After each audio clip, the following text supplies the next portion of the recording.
10,000 रुपयांची लाच मागितल्यानं तक्रार झाली। घराची झाडाझडती होणार याचा अंदाज आल्यामुळे सीलबंद घरात घुसून पुरावे नष्ट करण्याचा प्रयत्न झाला। पण सामान्य जनतेच्या लाचखोरीतून कमावलेला अफाट पैसा हा शेवटी नियतीलाच मान्य नसतो, असंच काहीसं घडलं आणि मुद्रांक जिल्हाधिकाऱ्याची भांडाफोड झाली। 10,000 रुपयांची लाच घेताना पकडल्या गेलेल्या एका शासकीय अधिकाऱ्याच्या घरातून कोट्यवधी रुपयांचं घबाड बाहेर पडेल अशी कल्पना कदाचित तपास अधिकाऱ्यांनी सुद्धा केली नसेल।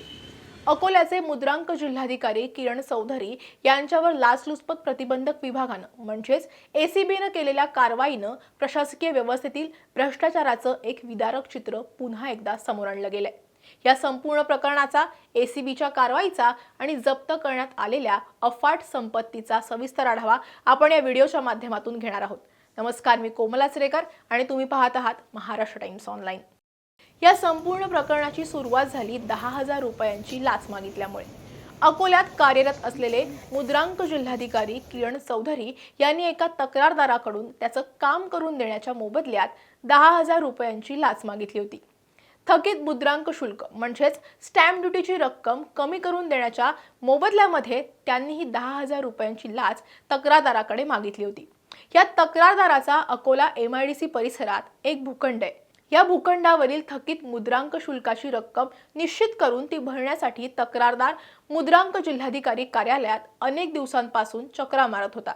काही दिवसांपासून त्यांना थकीत शुल्काची एकूण रक्कम सांगण्यात आली होती, मात्र ही शासकीय रक्कम कायदेशीररित्या कमी करून देतो असं सांगत मुद्रांक जिल्हाधिकारी किरण चौधरी यांनी तक्रारदाराकडे 10,000 रुपयांच्या लाचेची मागणी केली। तक्रारदाराची लाच देण्याची अजिबातच इच्छा नव्हती, त्यामुळे त्यांनी या प्रकाराबाबत थेट अकोला लाचलुचपत प्रतिबंधक विभागाकडे म्हणजेच एसीबीकडे रीतसर तक्रार नोंदवली। एसीबीच्या पथकानं आधी तक्रारीची पडताळणी केली, ज्यामध्ये लाच मागितली गेल्याचं स्पष्ट झालं। त्यानंतर या पथकानं तातडीनं कार्यालयात सापळा रचला। ठरल्याप्रमाणे किरण चौधरी यांनी तक्रारदाराकडून 10,000 रुपये स्वीकारताच दबा धरून बसलेल्या एसीबीच्या पथकानं त्यांना रंगेहात ताब्यात घेतलं। लाचखोरांविरोधात एसीबीनं रचलेला हा सापळा पूर्णपणे यशस्वी ठरला आणि पुढील कायदेशीर प्रक्रिया सुरू करण्यात आली। मुद्रांक जिल्हाधिकारी किरण चौधरी यांच्या विरुद्ध अकोला येथील सिटी कोतवाली पोलीस ठाण्यात भ्रष्टाचार प्रतिबंध अधिनियमावर 26 जून रोजी गुन्हा सुद्धा दाखल करण्यात आला। अकोल्यामध्ये अटक झाल्यानंतर एसीबीच्या नियमानुसार आरोपीच्या घराची झडती घेणं हे आवश्यक असतं। किरण चौधरी यांचं मूळ घर हे जळगावमध्ये, त्यावेळी जळगाव लाचलुचपत प्रतिबंधक विभागाला चौधरी यांच्या जळगाव येथील घरी जाऊन कारवाई करण्याचं कळवण्यात आलं।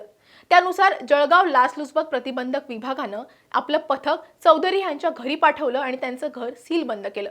मात्र घर सीलबंद असताना 28 जूनच्या मध्यरात्री 2 वाजता गॅलरीच्या चॅनलचं गेटचं कुलूप तोडून घराची झडती घेण्यापूर्वी तिथे काही ऐवज मिळणार नाही या उद्देशामुळे चौधरी यांचे नातेवाईक प्रसाद नरखेडे आणि प्रवीण महाजन या दोघांनी घरात प्रवेश केला होता। पुरावे नष्ट करण्याच्या उद्देशानं गेलेल्या या दोघांना या प्रकरणी जिल्हापेठ पोलीस ठाण्यात गुन्हा दाखल करून अटक करण्यात आली आणि त्यांचा प्रयत्न हाणून पाडला गेला।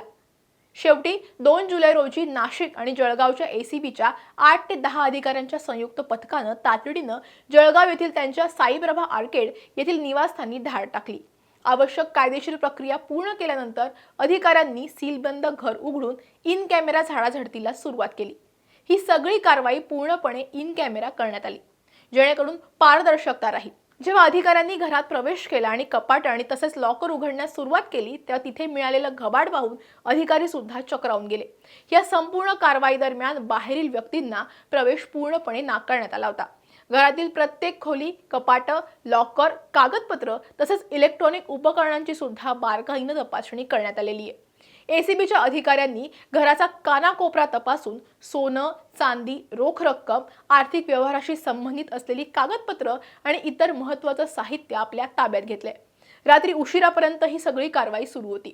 घरामध्ये इतक्या मोठ्या प्रमाणात रोकड सापडली की ती मोजण्यासाठी यंत्र मागवावी लागली आणि अधिकाऱ्यांची रात्रभर पैशांची मोजदाद सुरू होती आणि अक्षरशः ही मोजदाद करताना दमछाक झाली।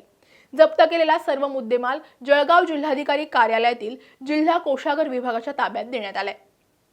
जळगाव एसीबीनं दिलेल्या अधिकृत माहितीनुसार किरण चौधरी यांच्या घरातून एकूण 2,94,64,847 रुपये किमतीचा मुद्देमाल जप्त करण्यात आलाय। या जप्त केलेल्या संपत्तीत घरातून तब्बल 1,53,84,630 रुपयांची रोकड जप्त करण्यात आली आहे। ही सगळी रोकड चलनी नोटांच्या बंडलांच्या स्वरूपात घरात लपवून ठेवण्यात आली होती।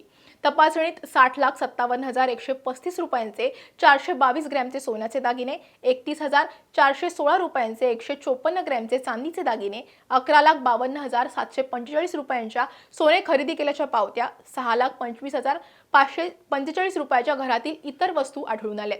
केवळ दागिनेच नव्हे तर नुकत्याच केलेल्या लाखो रुपयांच्या सोने खरेदीच्या पावत्या सुद्धा घरात आढळून आलेल्या आहेत, ज्यावरून आणखी संपत्ती दडवल्याचा संशय बळावलाय।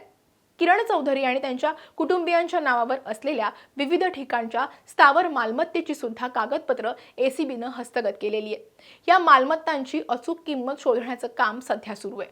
घरामध्ये अत्यंत ऐशोआरामाच्या आणि महागड्या वस्तू सुद्धा आढळून आल्यात, ज्या एका शासकीय अधिकाऱ्याच्या कायदेशीर उत्पन्नाच्या स्रोतापेक्षा कितीतरी पटीनं अधिक आहेत। स्थानिक सूत्रांनी दिलेल्या माहितीनुसार जळगाव जिल्ह्यामध्ये लाचलुचपत प्रतिबंधक विभागानं आजवर केलेल्या कारवायांपैकी ही सगळ्यात मोठी कारवाई मानली जाते।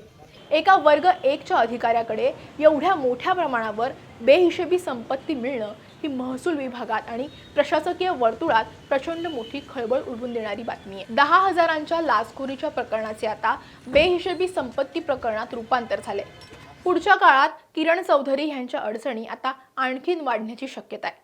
कायदेशीर दृष्ट्या आता किरण चौधरी यांचे शासकीय सेवेतलं एकूण वर्ष, त्यांना मिळालेलं एकूण वेतन आणि भत्ते याचा हिशोब केला जाणार आहे। जप्त केलेली रोकड, सोनं आणि कागदपत्रांमध्ये आढळलेल्या स्थावर मालमत्तेची एकूण किंमत आणि त्यांचे कायदेशीर उत्पन्न याची तुलना सुद्धा केली जाईल। जर ही संपत्ती त्यांच्या ज्ञात उत्पन्नापेक्षा अधिक भरली तर त्यांच्यावरती बेहिशेबी संपत्ती गोळा केल्याचा स्वतंत्र गुन्हा दाखल होईल। जप्त केलेल्या कागदपत्रांमध्ये त्यांच्या कौटुंबिक सदस्यांच्या नावावर सुद्धा मालमत्ता आढळल्यामुळे त्यांच्या नातेवाईकांची आणि बँक खात्याचीही चौकशी केली जाण्याची शक्यता आहे। या घटनेनं पुन्हा एकदा हे सिद्ध झालंय की घरात 3 कोटींचं घवाड असताना सुद्धा 10,000ची लाच घेण्याचा मोह या अधिकाऱ्याला आवडला गेला नाही। इतकंच काय तर एका वर्षावर सेवानिवृत्ती असताना स्वतःला मोठा काळा डाग ह्या अधिकाऱ्यानं लावून घेतलाय आणि त्यामुळेच रंगेहात पकडल्यानंतर तोंड लपवण्याची वेळ या अधिकाऱ्यावर आली आहे। लाचेची रक्कम 10,000 रुपये ही म्हणजे केवळ हिमनगाचं टोक ठरलं आणि त्यामागे दडलेला भ्रष्टाचाराचा डोंगर पुन्हा एकदा समोर आला। मुद्रांक शुल्क आणि नोंदणी विभाग हा थेट जनतेशी आणि मोठ्या आर्थिक व्यवहारांशी संबंधित असतो। अशा विभागामध्ये जिल्हाधिकारी दर्जाच्या अधिकाऱ्याकडे कोट्यवधी रुपयांची रोकड मिळणं हे प्रशासनातील पारदर्शकतेवर मोठं प्रश्नचिन्ह निर्माण करते। एसीबीच्या या धडक कारवाईमुळे लाचखोर अधिकाऱ्यांचे आता धाबे दणाणले। या प्रकरणाच्या सखोल चौकशीतून आणखी धक्कादायक काय माहिती समोर येते याकडे सगळ्यांचं आता लक्ष लागलेले। भ्रष्टाचाराला खतपाणी न घालता थेट तक्रार दाखल करणाऱ्या तक्रारदाराचं सुद्धा आता कौतुक होत आहे। असे सजग नागरिक जर आपल्या समाजात असतील तर लाच मागण्याची हिंमत अधिकाऱ्यांची सुद्धा होणार नाही एवढं खरंय। या लाचखोर भ्रष्ट अधिकाऱ्यावर काय कारवाई व्हायला पाहिजे, तुमच्या प्रतिक्रिया आम्हाला कमेंटमध्ये नक्की सांगा। व्हिडिओ आवडला असेल तर लाईक आणि शेअर करायला विसरू नका। असेच व्हिडिओ पाहण्यासाठी महाराष्ट्र टाइम्सचं यूट्यूब चॅनल सबस्क्राईब करा, आम्हाला इन्स्टा फेसबुकवरती फॉलो करा आणि हा व्हिडिओ शेवटपर्यंत पाहिला त्यासाठी धन्यवाद।